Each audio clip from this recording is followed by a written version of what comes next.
नमस्कार, city Varanasi live में आप सभी का स्वागत है। मैं हूं अमित मिश्रा। आइए देखते हैं आज के समाचार। आयकर विभाग द्वारा 2 दिवसीय करदाताओं का हब कार्यक्रम का आयोजन किया गया। आयकर विभाग वाराणसी की ओर से करदाताओं का हब कार्यक्रम महमूदगंज स्टेट शुभम लान के सभागार में आयोजित किया गया। 2 दिवसीय कार्यक्रम का शुभारंभ प्रधान मुख्य आयकर आयुक्त उत्तर प्रदेश पूर्व लखनऊ अमल पुष्प ने दीप प्रज्वलन करके किया। आयकर विभाग वाराणसी की ओर से आयोजित इस करदाताओं का हब कार्यक्रम का मुख्य उद्देश्य नागरिकों, व्यवसायियों और विद्यार्थियों से अधिक खुले व संवादात्मक तरीके से जुड़ने और विभाग के करदाता अनुकूल दृष्टिकोण को प्रदर्शित करने का एक महत्वपूर्ण प्रयास है। साथ ही करदाताओं को जागरूक करना एवं नई पीढ़ी को यह समझाना कि राष्ट्र निर्माण में कर की क्या भूमिका होती है। 2 दिवसीय करदाताओं का हब कार्यक्रम के उद्घाटन सत्र में नए आयकर अधिनियम 2025 के ब्रोशर का विमोचन मुख्य अतिथि के कर कमलों द्वारा किया गया। कार्यक्रम में डेडिकेटेड कियोस्क विशेषज्ञ के साथ सूचनात्मक सत्र का आयोजन किया गया, जिसमें बहुत सारे करदाताओं निर्धारित आम लोगों ने अपने अपने सवाल पूछे। हब में उपस्थित अधिकारियों ने लोगों की जिज्ञासाओं का निवारण किया और उनको उनकी समस्याओं के संबंध में उचित मार्गदर्शन प्रदान किया। ए.के. झा मुख्य आयकर आयुक्त सेवानिवृत्त ने विस्तार पूर्वक उपस्थित सीए एवं बार के सदस्यों निर्धातियों को नए आयकर अधिनियम 2025 की विशेषताओं को बताया और प्रश्नों का जवाब भी दिया। मीडिया मैनेजमेंट में Himanshu Kumar income tax officer व सीए किशन तुलसियान ने मुख्य भूमिका निभाई। इस अवसर पर राकेश कुमार श्रीवास्तव इनकम टैक्स अफसर, Himanshu Kumar income tax officer, Sameer Srivastava income tax officer, Prashant Kumar Srivastava income tax inspector Varanasi व CA Kishan Tulsiyan chartered accountant सहित आयकर विभाग वाराणसी के अधिकारीगण उपस्थित रहे।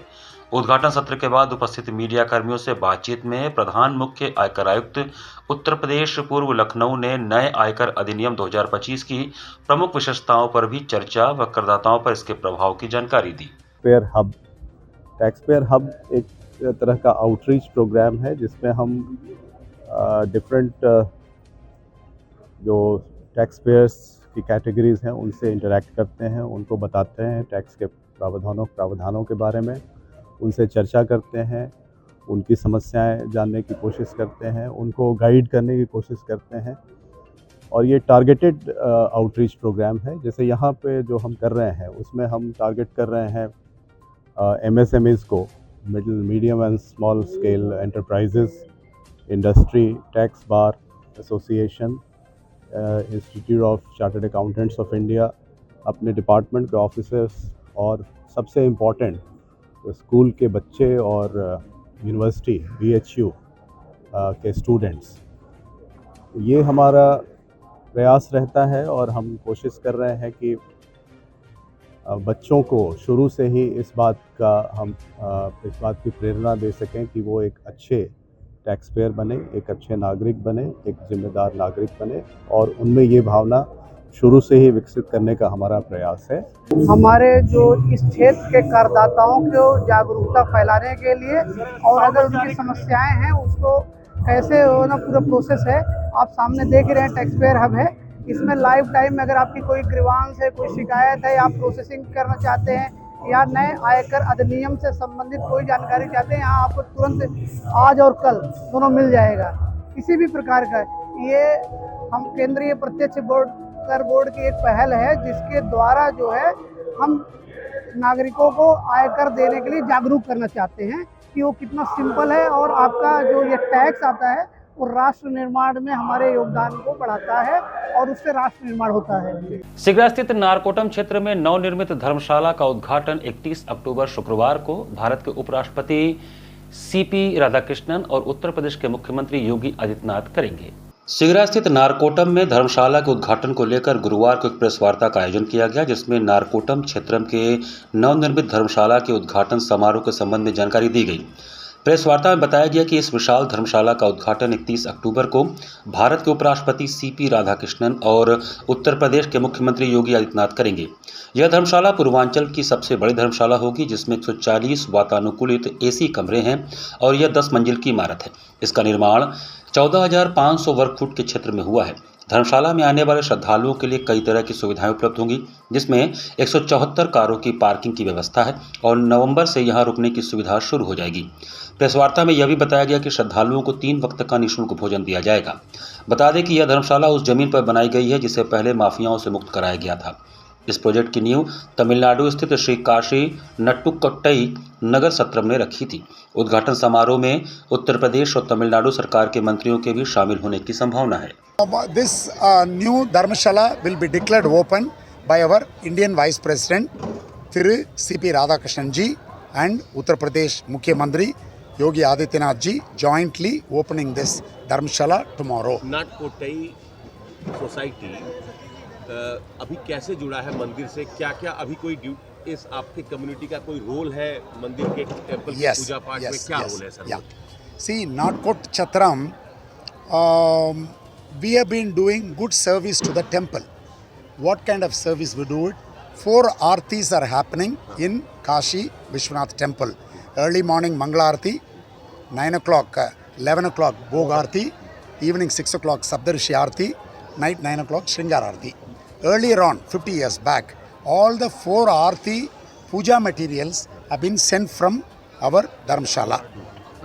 Today 3 Aartis are being sent.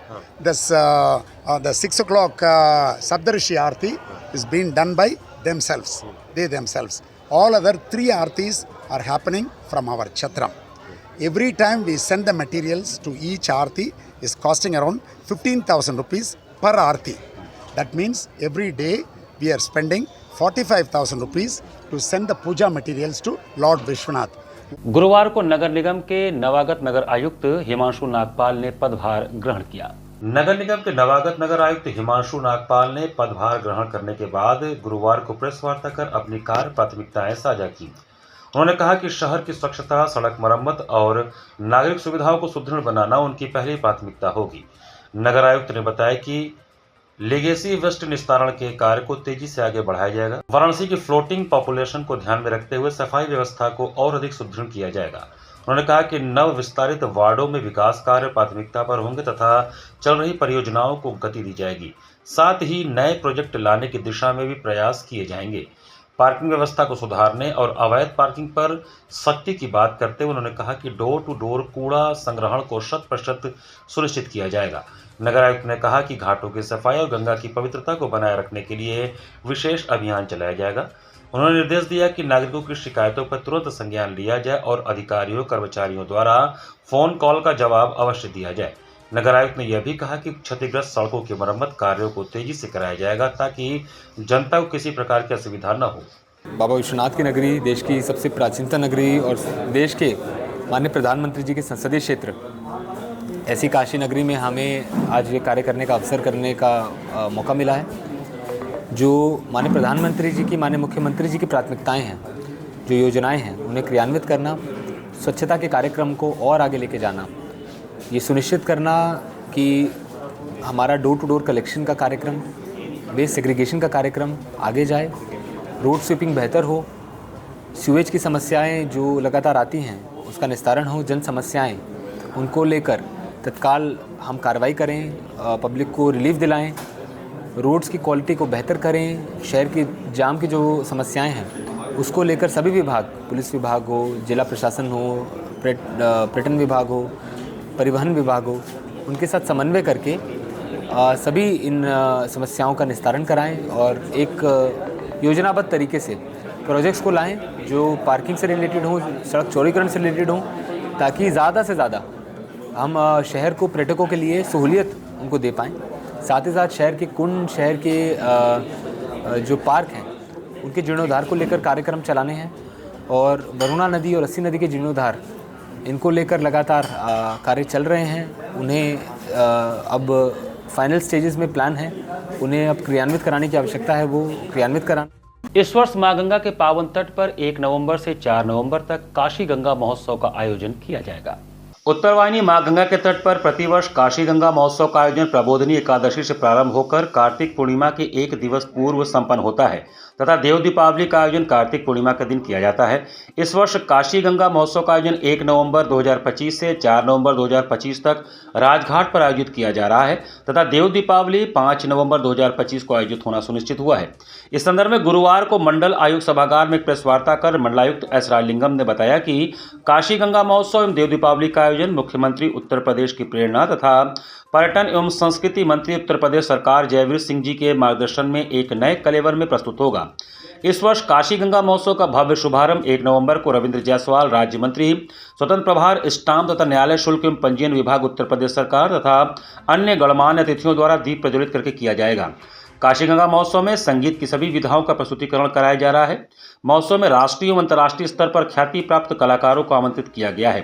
साथ ही साथ स्थानीय कलाकारों को भी प्रमुखता से स्थान प्रदान किया गया है।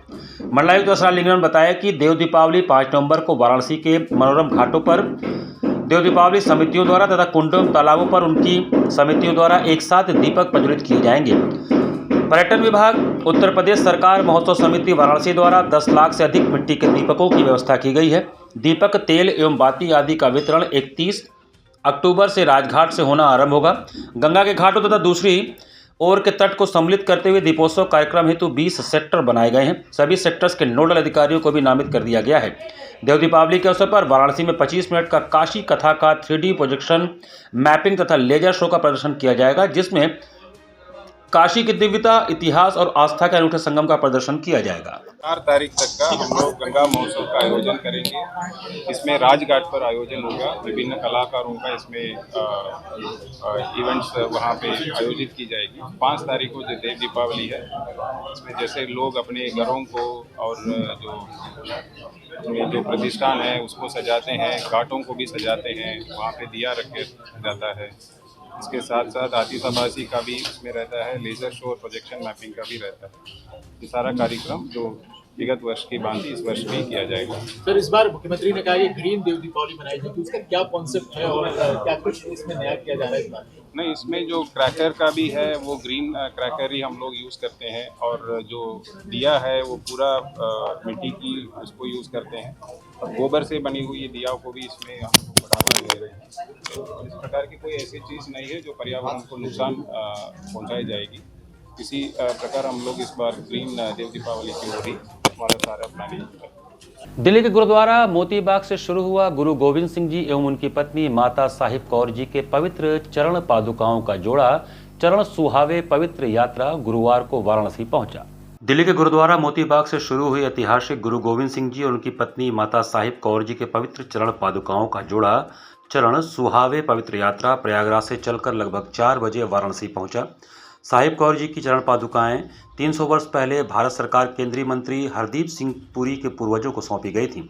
उन चरण पादुकाओं को पटना साहिब में स्थापित करने के उद्देश्य से नांदेड़ साहब पीठ से धाम के प्रमुख हरबीर जी के नेतृत्व में विशाल काफिले के साथ दिल्ली से चला है, जिसकी पायलटिंग कोऑर्डिनेटर विवेक कर रहे हैं। यात्रा के वाराणसी पहुंचने पर बीजेपी महानगर द्वारा तय 5 पॉइंट पर हजारों कार्यकर्ताओं के साथ भव्य स्वागत किया गया। कार्यकर्ताओं ने जो बोले सो निहाल, सत श्री अकाल, गुरु गोविंद सिंह की जय, माता साहिब कौर की जय एवं हर हर महादेव का नारा लगाते हुए पुष्प वर्षा किया। पूरी यात्रा के दौरान हर्ष गैस के सामने से लेकर गुरुद्वारा तक सड़कें गुलाब की पंखुड़ियों से पड़ गईं। कार्यकर्ताओं का जोश देखने लायक था। यात्रा के स्वागत में दोपहर 12 बजे से ही लोग प्रतीक्षा में खड़े रहे। यात्रा का स्वागत करने वाले प्रमुख लोगों में हर्ष गैस के पास महानगर अध्यक्ष प्रदीप अग्रहरी, महापौर अशोक तिवारी, सभासद संजय गुजराती, मदन दुबे, सिंधु सोनकर, अशोक मौर्य, राजेश यादव, अशोक मिश्रा, विनोद भारद्वाज, अजय गुप्ता, चंद्रशेखर उपाध्याय, विनोद गुप्ता, मनोज सोनकर, अवधेश राय, संजय कुमार, दीपक राय, प्रमिल पांडे, चंदन जायसवाल, पिंटू, सुशील गुप्ता, अशोक पांडे, आकाशवाणी के पास विधायक सौरभ श्रीवास्तव, अशोक पटेल, मधुप सिंह, राजेश कुशवाहा, मुकेश गुप्ता, सोमनाथ यादव, जितेंद्र पटेल, सुमित पटेल, प्रीति सिंह, रथ यात्रा पर राहुल सिंह, ब्रिजेश चौरसिया, विवेक पांडे, अतुल सिंह, दिलीप चौहान, मनोज सोनकर, विशाल सिंह, राजन पटेल, सत्यप्रकाश जायसवाल, हरीश वालिया, संगीता पटेल, उर्मिला शर्मा, गुड्डी, शांति तेलवाला, धर्मशाला पर जगदीश त्रिपाठी, मनीष कपूर, कुसुम सिंह पटेल, रजत जायसवाल, आयुष अग्रवाल, गुरुद्वारा पर विधायक नीलकंठ तिवारी, आलोक श्रीवास्तव, नवीन कपूर, जयवीर सिंह, रामगोपाल मोहले, बबलू सेठ, अनुराग शर्मा आदि थे। दाल मंडी में सड़क चौड़ीकरण प्रक्रिया के तहत गुरुवार को 4 मकानों की नापी कराई गई। दाल मंडी में सड़क चौड़ीकरण की प्रक्रिया तेज हो गई है। बुधवार को भारी फोर्स की तैनाती के बीच कुछ मकानों के ध्वस्तीकरण की कार्रवाई की गई। वहीं गुरुवार को 4 मकानों की नापी कराई गई। जल्द ही इनके ध्वस्तीकरण की कार्रवाई शुरू होगी। प्रशासन की ओर से ध्वनि विस्तारक यंत्रों के जरिए अनाउंसमेंट किया गया। इस दौरान दाल मंडी निवासियों को कैंप कार्यालय में आकर वार्ता करने को कहा गया। अंत में चेतावनी भी दी गई कि यदि वार्ता नहीं करेंगे तो जल्द ही ध्वस्तीकरण की कार्रवाई की जाएगी। गुरुवार को दाल मंडी के अंदर लगभग 100 मीटर जाने के बाद मुसाफिर खाने के पास 4 मकानों की नापी की गई है। 4 मकानों के रजिस्ट्री की बात सामने आई है। दाल मंडी सड़क चौड़ीकरण के बाद श्री काशी विश्वनाथ मंदिर मार्ग पर जाम की बड़ी समस्या से निजात मिलेगा। स्मार्ट रोड की तर्ज पर यहाँ की सड़कें तैयार होंगी। इसमें पाथवे भी शामिल होगा। दाल मंडी में सड़क चौड़ीकरण के लिए 187 मकानों का अधिग्रहण किया जाएगा। इनका चरणबद्ध तरीके से ध्वस्तीकरण होगा। 9 दिवसीय यज्ञों व विष्णु कार्यक्रम में वैदिक विद्वानों द्वारा श्री पद्मावती वेंकटेश स्वामी कल्याणम शुभ विवाह का आयोजन हुआ। भारत राष्ट्र के सुख समृद्धि एवं विश्व कल्याण के संकल्प के साथ श्री काशी विश्वनाथ मंदिर प्रांगण में आयोजित 9 दिवसीय धार्मिक अनुष्ठान यज्ञों व विष्णु कार्यक्रम के अंतर्गत गुरुवार को साय कार्यक्रम संयोजक एवं मुख्य आचार्य पंडित जगन्नाथ शास्त्री के नेतृत्व में तिरुमला तिरुपति देवस्थानम से आए हुए वैदिक विद्वानों ने श्री पद्मावती वेंकटेश स्वामी कल्याणम शुभ विवाह का श्री काशी विश्वनाथ मंदिर के शिवाचनम के मंच पर वैदिक मंत्रोच्चार के बीच भव्य आयोजन किया। कार्यक्रम के मीडिया संयोजक चक्रवर्ती विजय नावड़ ने बताया कि इससे पूर्व प्रातः त्र्यंबकेश्वर हाल में दत्तात्रेय व्रत गुरु पूजा, श्री दक्षिणामूर्ति श्रोत का पाठन, वेद व्यास पूजन का आयोजन किया गया। तेलुगु वैभवम के अंतर्गत अवधान सप्ताह में श्री तिरुपति वेंकट कबूलात सभा द्युगाल वदनम, उभय कलात श्री सुसरपु चंद्रशेखर शर्मा, अवधान चंद्रमस श्री रंपा साई कुमार शर्मा, शतावधानी की अध्यक्षता में डॉक्टर पिराला बाल मुरली कृष्णा ने काव्य पाठ किया। नीलकंठ महादेव मंदिर के पास चल रहे वैदिक यज्ञ में 11 वैदिक ब्राह्मणों द्वारा 1,116 बिल्व फल से हवन किया गया। वेंकटेश्वर कल्याणम और ఒక అద్భుతాన్ని సాధించే మా జగన్నాథ శాస్త్రి గారి ప్రత్యేకమైన ఆశీర్వాదం. మొత్తం అదేంటో మన తెలుగు నాట నుండి ప్రతి దేవుడు కూడా వాళ్ళ దేవేరులతో కలిసి కళ్యాణమూర్తులు అయిపోయారు। जागृति फाउंडेशन द्वारा अक्षय नवमी पर गुरुवार को आंवले के वृक्ष का पूजन अर्चन कर देश की सुख समृद्धि की कामना की गई। गुरुवार को अक्षय नवमी पर विधि विधान से आंवले के वृक्ष का पूजन अर्चन कर देश के सुख समृद्धि की कामना की गई।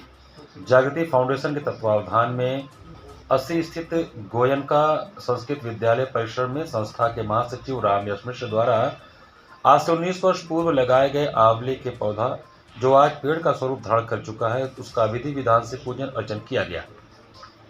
समारोह का शुभारंभ मुख्य अतिथि लोक भूषण सम्मान से सम्मानित साहित्यकार डॉक्टर जयप्रकाश मिश्र, विशिष्ट अतिथि स्वदेशी जागरण मंच की काशी प्रांत की संयोजिका कविता मालवी एवं संस्था के महासचिव राम यश मिश्र ने संयुक्त रूप से विधि विधान से आंवला वृक्ष का पूजा आरती करके किया। इस अवसर पर साहित्यकार डॉक्टर जयप्रकाश मिश्रा ने कहा कि अक्षय नवमी के दिन जो भी शुभ कार्य किया जाता है वह अक्षय अजय अमर हो जाता है, इसलिए आज के दिन हमें अच्छे कार्य करने चाहिए। कविता मालवी ने कहा कि आंवले का वृक्ष भगवान श्री कृष्ण का स्वरूप माना जाता है और आज के दिन उनका पूजन करते हैं, इससे सभी की मनोकामनाएं पूर्ण होती हैं। कार्यक्रम के संयोजक रामेश मिश्र ने कहा कि ये आज अक्षय नवमी के दिन वृक्ष का पूजन करके समाज से अपील कर रहे हैं कि वह पर्यावरण बचाने के लिए कम से कम एक पौधे का रोपण जरूर करें। भारतीय सनातन संस्कृति में हमारे ऋषि मुनियों ने पर्यावरण, पेड़ पौधे, प्रकृति, नदी, जल को भी भगवान का स्वरूप माना है। हमें इसे बचाने के लिए आगे आना होगा। इस अवसर पर जानवी सिंह, योगाचार्य विनय कुमार मिश्रा, सत्यांशु जोशी, विवेक त्रिपाठी आदि उपस्थित रहे। पूरे वर्ष में कार्तिक मास, माघ मास और वैशाख मास यह विष्णु भगवान का महीना माना जाता है। इन्हीं महीनों में विष्णु की पूजा की जाती है, आराधना की जाती है।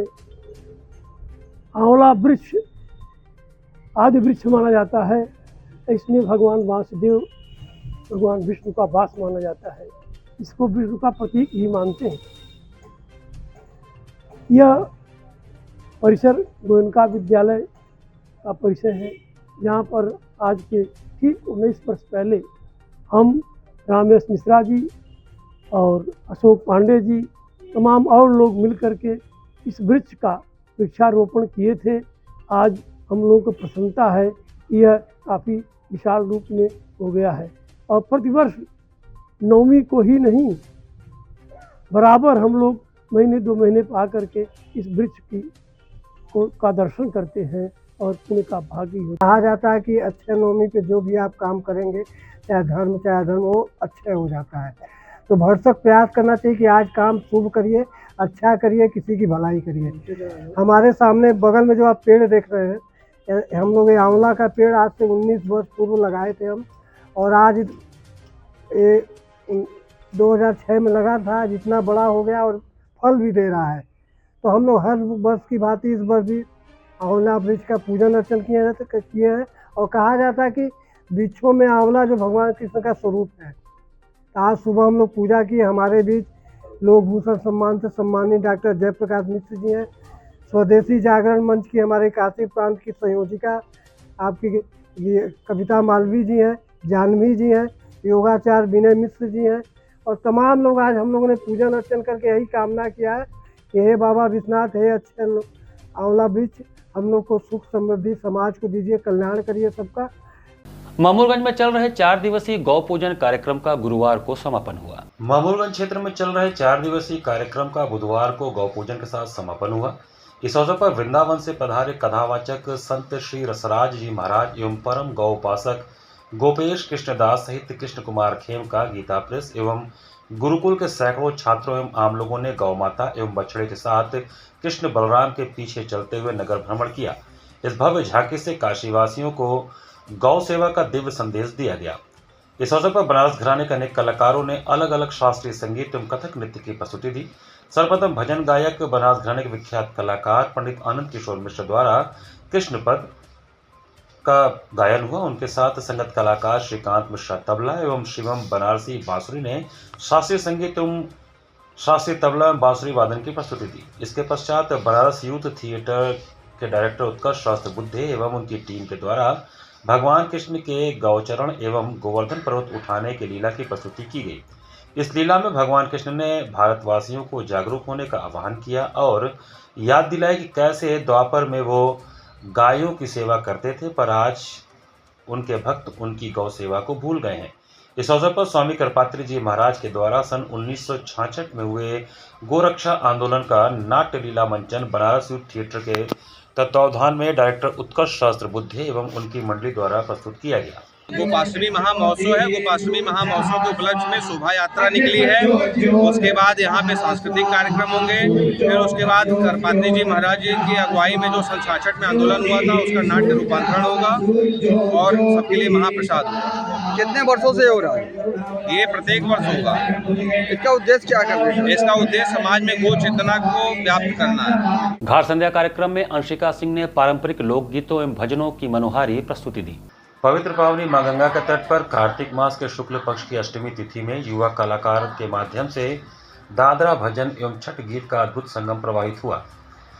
जिला प्रशासन की अभिनव पहल पर बुधवार को सुबह बनास के अंतर्गत घाट संध्या कार्यक्रम में अंशिका सिंह ने पारंपरिक लोकगीतों को श्रद्धा एवं आध्यात्मिक भाव के साथ प्रस्तुत किया, जिसमें दादरा हमरी अटरिया पे तोड़ लिया राजा जमुनिया की डार में, मोहे कंकर मार दहिए नारे, रामा रामा रटते रटते बीती रो मरिया भजन एवं समापन कांच की बांस के बहंगिया छठ गीत सुरीली आवाज में प्रस्तुत किया। संगत कलाकार के रूप में संवादिनी पर उत्कर्ष चौबे एवं तबला पर प्रज्ञानंद पांडा उपस्थित रहे। कलाकार ने सुर लय ताल के माध्यम से दर्शकों के हृदय को भावविभोर किया। कलाकार को प्रमाण पत्र एवं आशीर्वचन सीमा के श्री ने प्रदान किया। इस अवसर पर भारी संख्या में दर्शकगण उपस्थित रहे।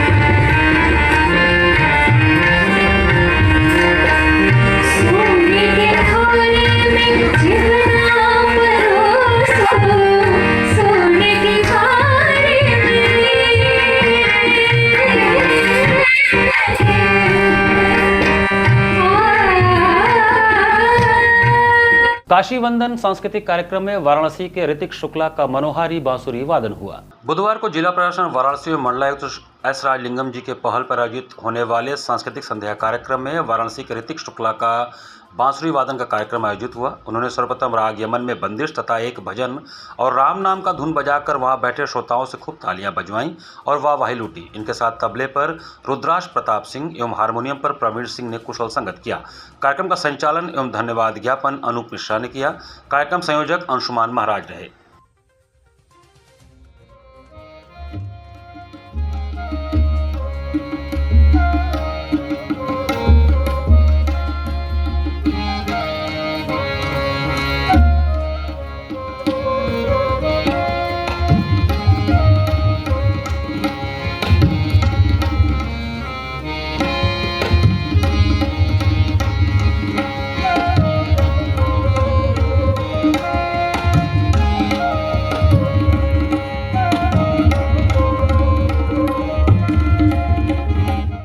इसी के साथ सिटी वाराणसी लाइव का ये संस्करण हम यही समाप्त करते हैं। मुझे दीजिए आज्ञा। नमस्कार।